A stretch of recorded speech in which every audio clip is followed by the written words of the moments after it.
தமிழகத்தில் தடையின்றி சீரான மின்சார விநியோகம் இருப்பதாக மின்துறை அமைச்சர் தங்கம் தென்னரசு தெரிவித்திருக்கிறார். இது தொடர்பான முக்கிய செய்தியை நாம் பார்த்து வருகிறோம். தொடர்ந்து கூடுதல் விவரங்களை வழங்குவதற்காக இணைகிறார் எமது செய்தியாளர் பாஸ்கர். பாஸ்கர், வணக்கம். தமிழகத்தில் மின்சார விநியோகம் தொடர்பாக எழுந்திருக்கக்கூடிய சில குறைகள் பற்றி மக்கள் போராட்டமும் ஈடுபட்டிருந்தார்கள்.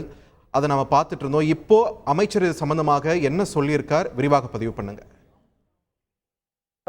எதிர்க்கட்சித் தலைவர் எடப்பாடி பழனிசாமி டெல்டா மாவட்டங்களில் மும்முனை மின்சாரம் சரியாக வழங்கப்படவில்லை, இதன் காரணமாக விவசாயிகள் பெருமளவு பாதிக்கப்பட்டிருக்கிறார்கள் என்பது அவருடைய அறிக்கையினுடைய சாராம்சமாக இருந்தது. அதற்கு பதிலறிக்கையாகத்தான் மின்துறை அமைச்சர் தங்கம் தென்னரசு இந்த அறிக்கையை வெளியிட்டிருக்கிறார். கடந்த 2 ஆண்டுகள்ல 1,50,000 விவசாய மின் இணைப்புகள் வழங்கப்பட்டிருக்கிறதாகவும், நடப்பாண்டிலையும் விவசாயிகளுக்கான அந்த மின் இணைப்பு வழங்கப்படும் என்பது தொடர்ந்து நடைபெற்று வருவதாகவும், கடந்த சில நாட்களாக தமிழ்நாட்டில் கோடை வெயிலினுடைய தாக்கம் அதிகரித்து வருவதன் காரணமாக தமிழகம் முழுவதும் மின்சார பயன்பாடு என்பது அதிகரித்த வண்ணம் இருக்கிறது. குறிப்பாக டெல்டா மாவட்டங்கள்ல இரவு நேரங்களில் விவசாய மின்சார இணைப்புகளுக்கான அந்த பயன்பாடும் அதிகரித்திருக்கிறது. இந்த மாவட்டங்கள்ல ஒரு சில பகுதிகளில் உயரழுத்த மின் கட்டமைப்புல அவ்வப்போது இடையூறுகள் ஏற்படுகிறது.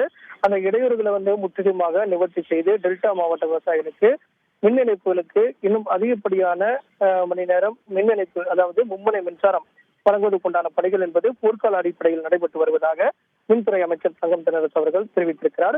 இதற்காக நிதியும் ஒதுக்கப்பட்டிருக்கிறது. குறைந்த மின் நிலையத்தை சரி செய்வதற்கு கூடுதலாக 3,200 புதிய மின்மாற்றிகள் நிறுவுவதற்குண்டான பணிகளும், அதே நேரத்தில் தாழ்வுல மின்பாதையில நீளம் குறைந்த இந்த மின் இழப்பு வெகுவாக குறைந்திருக்கிறது.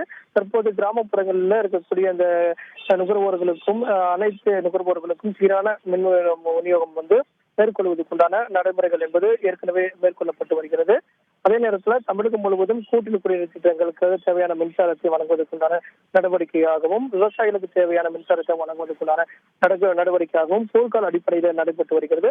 தமிழகம் முழுவதும் மின் தேவை அதிகரித்ததன் காரணமாகவும் ஒரு சில இடங்கள்ல இந்த உயரழுத்த மற்றும் தாழ்வழுத்த மின் அழுத்தத்தின் காரணமாக விவசாயிகளுக்கான மும்முனை மின்சாரம் வழங்குவதில் சில தொய்வு ஏற்படுகிறது.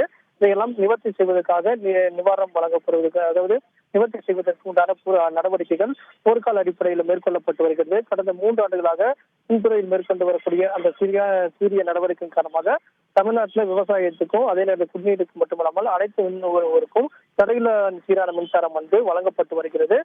ஏற்பட்டிருக்கக்கூடிய பிரச்சனைகளை தீர்த்துவதற்கும் நடவடிக்கைகள் தொடங்கி இருக்கிறது. மின்னகத்தில் பொதுமக்களிடம் பெறப்படக்கூடிய புகார்கள் உடனடியாக அந்த புகார்களுக்கு நடவடிக்கை மேற்கொள்ளப்பட்டு வருவதாகவும் மின்துறை அமைச்சர் தங்கம் தென்னரசு எதிர்க்கட்சித் தலைவர் எடப்பாடி பழனிசாமிக்கு இந்த அறிக்கையின் மூலமாக விளக்கம் அளித்துள்ளார். நன்றி பாஸ்கர், உங்கள் விரிவான தகவல்களுக்கு. செய்திகளை உடனுக்குடன் தெரிந்து கொள்ள உடனே சப்ஸ்கிரைப் பண்ணுங்க.